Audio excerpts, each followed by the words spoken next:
Hello and welcome back to my channel. Today is the 6th episode of reading my mission journal. And if you haven't watched the rest of my videos, I'm just reading through my mission journals that I kept for my mission for the Church of Jesus Christ of Latter-day Saints, also colloquially known as the Mormon Church. And if you haven't watched those other videos, you might want to watch those because that way you'll understand what's going on here. But even if you don't watch it, I think you'll enjoy this video. With that, I'm going to get started. But actually, before that, I had a comment on my last video. Someone asked me about the 40-day fast that I had talked about in the previous videos. And what it is that as a ward, they were having a 40-day fast for missionary work.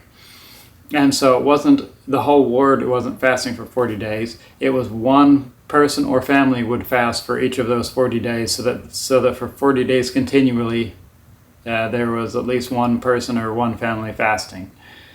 And so if, say, the one family would fast for the first 24 hours, when their fast ended, the next family's fast would begin. And so there was somebody continuously fasting for the entire 40 days. And they were fasting for missionary work. They were praying and fasting for new convert baptisms and for people to come back to church, for inactives to come back. I'm going to try to do better about explaining things that non-members will understand or that they don't understand, because I've had a lot of comments about things that I mentioned that I think everyone will understand, because I kind of assume that most of my audience would be members of the Church of Jesus Christ of Latter-day Saints.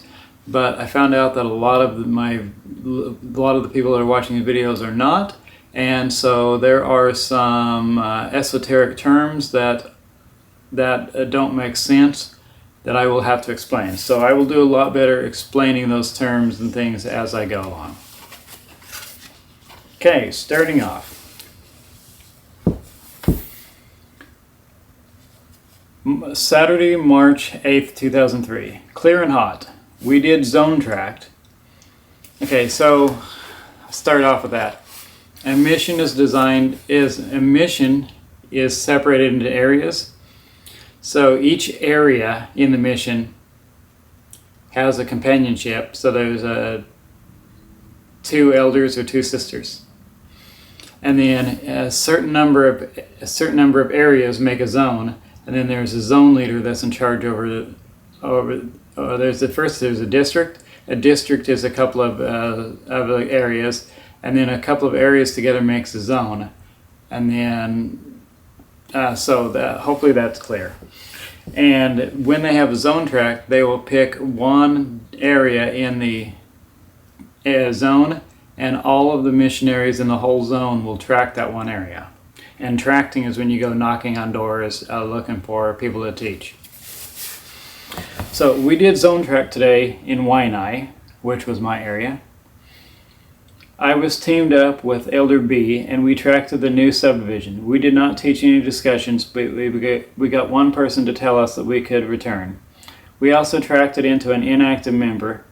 We have a lot of return appointments from the other elders. After zone tract, we followed up with the in family to see how their fast went, but they did not make it all day. We followed, or at least tried to follow up with some people we tracked it into a few days before. Janice decided not to have us teach her today because she was busy.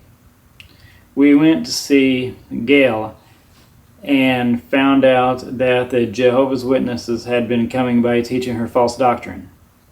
We taught her a discussion of sorts and resolved her concerns and got her back on track.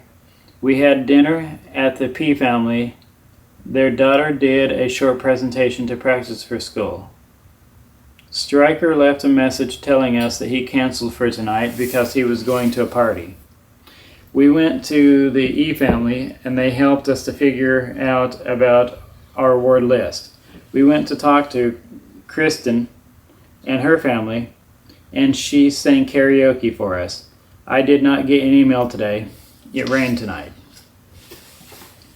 Sunday, March 9th, 2003. we went to PEC, which PEC is Priesthood Executive Council or Executive Committee, I'm not sure which one. But anyway, PEC is a ward meeting where the bishop and all of the ward leaders get together, and they usually invite the missionaries to come to PEC. But yeah, PEC is basically where they discuss ward business. And this happens before church. So we went to PEC. After PEC, we went to the appointment that Elder C had set up for us in Zone Tract. She was not there, so we went to the singles ward. As usual, all of the speakers asked if they had smoked some Pakalolo. We went to the Waianae ward. I gave Sister Wilcox a copy of the picture of us taken at their son's baptism. They returned my book that I had them sign. Elder K and the Elders Quorum. Elder K taught the Elders Quorum. We had dinner with the P family. After dinner, we followed up on some people. We went to talk to the I family, and they set up an appointment for Thursday. We went to see the A family and talked for a long time. We watched Finding Faith in Christ. They baked us a cake. Monday, March 10th, 2003. Clear, hot, humid. Early this morning, Elder C went with Elder W and Elder R. Elder C and Elder H to shop. Like always, I was the only one to clean anything. I opened all of my letters and then wrote letters. Around 12 p.m., all of the elders in the zone went to the stake center to play basketball. We could not find anyone with a key to lower the hoop, so we went to the park. Elder C kicked one of the balls over the fence, and we had to search the jungle for it. After we played ball, we went to our own pad. I did not get any mail today. After P-Day, which P-Day is, for those of you who don't know, P-Day is Preparation Day. Missionaries work 7 days a week, but the one day where they get half a day to do their laundry and go do other stuff other than missionary work is called Preparation Day, and it's usually on a Monday. And so Preparation Day, they get half a day, missionaries get half a day to do stuff other than missionary work. And so I always call it Preparation Day P-Day. After P-Day, Elder K and I went to see the S family and to see if their son still wanted to take some friends to see the Testament, which he did. We were able to look at their pig farm. They had a lot of large, smelly hogs. I thought of an idea today that could make me a millionaire. Anti-theft shopping carts, where if you leave the lot, the wheels lock up when you no longer use the cart. Where you can no longer use the cart. I don't know if I was the first one to come up with that, but the shopping carts have that now, where if you leave the shopping area, the wheels lock up. Some stores have them anyway. We did our shopping tonight about 8 o'clock. I wrote letters today. Tuesday, March 11, 2003. Clear and hot. We followed up on some people that were tracted into in Zone Tract. We went to lunch and went to district meeting.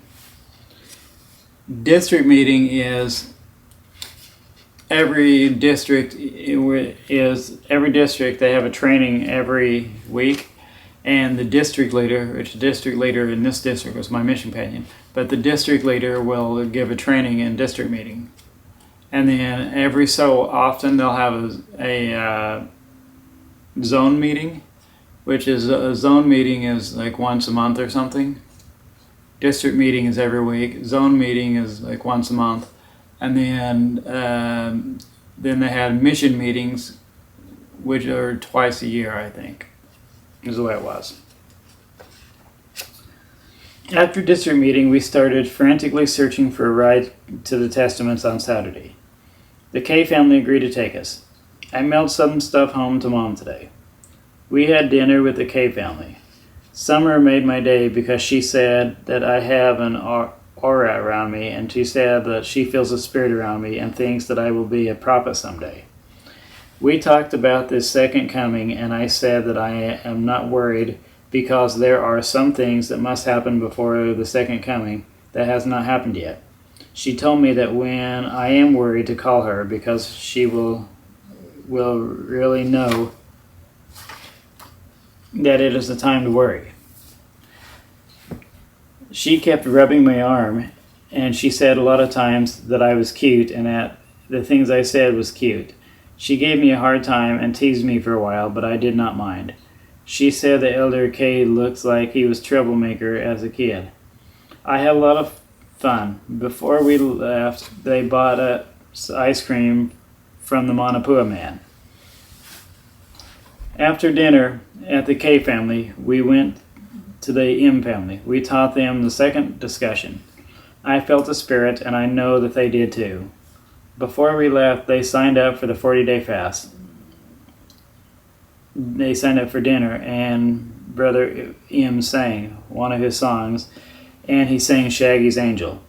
We went to Malay Beach Park to see how things were going, and we TI'd a 19-year-old guy that came up to us, and I did not get any mail today. I forget what TI stands for, but that was when we would just contact random people on the street. Wednesday, March 12, 2003. Clear and hot. At the devotional, I mentioned to Elder C that I do not think that he should tell people that their church is the whore of the earth because it would be a stumbling block to those who are trying to teach. He told me to call President, so after devotional I did. I told President about Elder C talking down other churches, and that I think that he should just tell them to show our truth, and when we show them the rest of the truth, tell them, I think that he should just tell them to show us their truth, and then we would show them the rest of the truth. President said that it absolutely agrees, and that we should use the prophet as an example. I also asked for permission to go to the temple tomorrow, which he gave. After I hung up, Elder C told me that he would throw me through the effing wall. That he was so tired of my ass that he hopes that I get hit by a car today, and that either he or I gets transferred so that he doesn't have to put up with me anymore. Most of the time, he was yelling about 3 inches from my face at the top of his lungs. He also told me that he wants to kill me, and that I should be glad that he is a missionary, because if he was not, he would kill me. I told him to go right ahead, and he just went in the kitchen to make breakfast. He made us all eggs, bacon, and toast. Elder C apologized to me, and I accepted the apology. Elder K told me that I should also apologize to Elder C and not just accept it like I deserved to be apologized to. I thought, well, I most definitely deserved it, but I did not say it. But I did tell him that I am not sorry that I called President. I am only sorry that it caused contention. At breakfast, we all got along good with no more contention and had a good breakfast. I thanked Elder C for fixing breakfast for us, and then I volunteered to do the dishes if Elder C would soak the egg pan while I ate. Elder Dustin and Elder D and Elder W came today to clean our yard. I tried to get them to tell me if I was going to transfer, but they would not. They really did a good job cleaning the yard. Elder C and I tried to check up on some investigators, but no one was home. We stopped to see Felix, but he was sick. He agreed to give Elder C and Elder Beatty a ride to the temple tomorrow at 7:30 a.m. We tried to get a hold of people today, but either no one was home or just did not want to talk to us. We did not have any successful attracting either. We were going to go to the Boys and Girls Club, but when we went at 1 p.m. and it did not start until 2 p.m., and we could not find time to come back. We taught a member discussion to Sister Al and challenged her to come to church. Felix picked us up, and we taught a first and second and a new member discussion to the W family. Actually, I think we taught 2 seconds and no first. Around 6:30 p.m., Elder B and Elder K came back and gave us the car, and they went to Makaha to give an interview. Elder K and Elder B took the bikes. Elder C and I went to chapel to eat at the Relief Society dinner. After dinner, we worked in Waianae. I was not sure exactly what we were going to do. We stopped by the B family so that I could get my book back. We were going to visit the I family, but just as we pulled in, the lights turned off, so we knew that they went to bed. On our way to the pad, we saw Kevin and Rhoda. I have had so many downs on my mission, and I am grateful for the chance that I have to go to the temple tomorrow.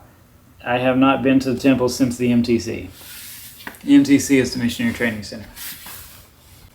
Thursday, March 13, 2003, clear and hot. Elder K and I had breakfast with the T family at their house. After breakfast, we left for the temple. In the dressing room, Felix gave me a card for Austin. He gave me a card for a member of his family for me to go through for him. He got the card from Sister W. We went through the 9 a.m. session. Elder B and Elder C rode with Felix and Sister W. After the session, we did some stillings. Elder K and I was the witness. We were the witnesses. And Elders B and Elder C were the children. When we left the temple, we went to visit the T family. On our way to Waianae, at a stoplight, Elder B jumped out of the W family's van and slapped the window of our car. All but Brother T was asleep, and Elder B woke up. When we got back to Waianae, the T family took us to a Chinese restaurant and told us that we had to learn to eat with chopsticks. I picked it up pretty quick. When we left, I was full to the gills. And so before this, I had never eaten with chopsticks, and so this was the first time I'd ever eaten with chopsticks. It showed me how to use them, and I ate with them. We taught our family the second discussion. The kids were a little AWOL, but they all want to be baptized. We went to the I family to teach Jeremy the sixth discussion. We ate pizza with him after the discussion. Jeremy said that he wants his dad to baptize him, which made me very happy. Before we left, I had a picture of me taken with them and had them to sign my book. Last, we went to the Inn family for dinner. I was so full that I had a hard time eating. I had them to write my book. I received a letter from Liz, from Mom, and a letter from Sister Willis thanking me for my suggestions on cleaning. Either Elder C or Elder B wrote a bunch of junk on my envelopes, but they would not admit to it. Friday, March 14, 2003, clear and hot. While Elder K was at the DLTM, which is the District Leader Training Meeting. While Elder K was at District Leader Training Meeting, Elder T and I went to talk to Darren, but he told us to come back later so that he could sleep. We talked to his neighbor who was a minister from another faith. We talked to him for about an hour. He asked a lot of questions and talked down Joseph Smith, but did not try to argue. I invited him to see the Testaments. I enjoyed talking to him because he was willing to listen to our answers after he asked us a question. He would let us talk and not argue. After we left the minister, we went to talk to Brother R about the 40-day fast, but he was not home, so I decided to spot tract. We talked to the neighbor and taught her part of the verse and spent most of the time trying to resolve her concerns. She does not believe in the Bible. She does not believe in Jesus, and said that she does not believe in our God because he kills people and God does not kill people. We left her with a copy of the Book of Mormon and told her that if she would read it, that she would be a lot happier. We also think that anyone who believes in Christ will be saved regardless. She also believes that anyone who believes in Christ will be saved regardless of whether they did anything good or not. We were not able to teach anyone else. One house, the lady was standing outside in only her underclothes, and she was ugly and fat. That was an uncharitable opinion of mine. When we came back to church, I had a picture taken of me with with Elder M and Elder A. Elder K came home after DLTM, and we ate lunch. Elder C asked me why I called president the other day, and I told him that it was because I did not want him to be a stumbling block to those we are trying to teach. We talked a long time about a lot of things. Elder C said that he still wants me to get transferred because he is mad at me, but he still likes me. We took Elder C to the bike shop today to get his bike fixed. I received a letter from Catherine. I put Elder C's bike together for him. Elder K and I went to teach Darren. He had read and prayed about the Book of Mormon. I started the discussion and invited him to be baptized. He did not want to be baptized yet. When we were through, I decided to try to pray now, but it did not go as well as I had hoped that it would. He told us to come back in 3 weeks. On the way back to the car, Elder K was quiet, and when I got in, he said, "Don't ever pull that crap again." I was not quite sure what he was talking about, so I asked, and he told me that he was pissed because I started the discussion, because I invited him to be baptized, and because I did a pray now. I personally don't think he should have been upset because I found Darren, and instead of talking to Darren, Elder K was playing with the kids. I don't think that the pray now was a bad idea, but I do wish that it had went better. We went to the Collins to pick up the $20 that they gave us for dinner and that they insisted that we take. We went to the K family's house to show them Finding Faith in Christ. They fed us hot dogs and chips. I had a picture taken of me with the family, and then they signed my book and I gave them my home address. Next, we went to see the A family for dinner, and they fed us some very good, huge steaks. I kept on eating until I was defeated. When we went to see Kristen, we left and we went to see Kristen, and I had a picture taken of me with her and her mother. Earlier today, I had a picture taken of me with the P family. Another reason that I think that earlier today with Darren was partially Elder K's fault is that he failed to plan with me before the discussion. Saturday, March 15th, 2003. Clear, hot morning, cloudy in the evening. This morning we all went to the W's house for luau and for Walter's baptism. At first the sea was rough, but President Teo prayed to have the sea calmed and it quieted a bit, and after the baptism there was hardly any waves. Elder C and Beatty were witnesses. After the baptism I had my pictures taken with Felix, etc. The waves was a little rough during the baptism. I had the A family assign my book, and I decided to have a picture taken me with him on Sunday. After the baptism, we went to the pad for personal study and lunch. I worked on writing a talk about the nature of God. At around 3 p.m., I went to Miliki with Elder R. We had a good time, and a lot of interesting things happened, but I will only write the most exciting. Some kid on the street yelled at us and called us churchmen or something like that, so we went to talk to them. They tried to say that we were not Christians and that we were of the devil. One girl about 15 years old asked me if Jezebel was a demon, and I told her no, that she was a harlot who introduced idol worship into Israel. She proceeded to tell me that I was wrong, so I told her to read the Bible and find out. And then she said, "How did the devil become the devil?" I told her that he wanted to force us back to heaven, and when his plan was not accepted, he rebelled and was cast out. Then she said something along the lines of, "I hate you effing Mormons," and that is a effing Mormon lie. Elder Rouse said, "Why are you cursing at us? We're not cursing at you." We went on to talk for a while, and she told us that the Mormons worship the devil and that she hates the effing Mormons. We rode up the street to talk to a kid that can do wheelies all the way down the street, and asked him to do it, which he did. On our way back to the street, the main troublemaking girl fake punched Elder R's face so that he said, "Bye, Jezebel." This made her even more mad, and she started to chase us and call us every bad name in the book, and threatened to kill us. When I passed her, she tried to grab my backpack but did not get a grip on it. We sped up and passed her and left her in the dust. about 3 other girls were chasing us too. On another street, a man stepped out in front of us after throwing his bike and told us to give us our effing bikes. But he then told us that he was just joking, and a boy about 9 years old, as we passed him, yelled, "You effing Mormons?"